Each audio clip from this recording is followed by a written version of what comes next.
ॐ अथ प्रथमाष्टके द्वितीयोऽध्यायः। अयं देवायनस्त्रीशः तत्त्वदीपोऽमलोऽस्क्य भूः साक्षी परशिवो चिन्त्यः अव्यक्तोऽनन्तो जयत्यजः कश्चिद्विजवरो दैवात् सर्वसंस्कारसंस्कृतः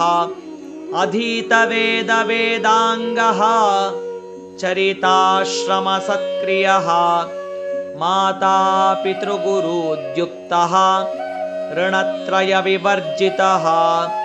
सद्भक्त्योपास्तयोगीन्द्रः प्रायश्चित्यस्तकल्मषः विधिवत्कृतसन्न्यासः त्यक्तसर्वैषणो वशी चतुस्साधनसम्पन्नो दैवी सम्पत्समन्वितः दृढन्निरुद्धसत्पान्यत् चित्तवृत्तिर्यतिर्हि सः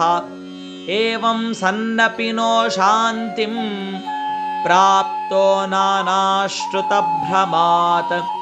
दृष्ट्वा तं खिन्नहृदयं विषीदन्तं शुचान्वितं तत्पुण्येन्दूदया लोका हृष्टानुग्रहसागरः सहसा विरभूत् श्रीमान् दत्तात्रेयो दिगम्बरः अवतीर्णोऽत्र यो दीनां नुद्धर्तुं भक्तवत्सलः स्मर्तृगाम्यनसूयात्री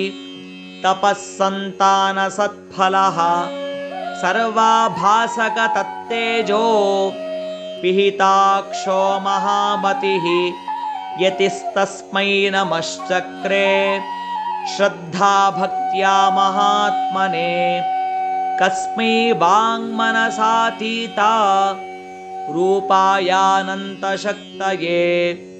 पूर्वेषामादिगुरवे सर्वज्ञानस्वरूपिणे सद्भक्तिज्ञानगम्याय निर्गुणाय गुणात्मने सतमाश्वास्य योगीन्द्रो दयालुर्भगवान् प्रभुः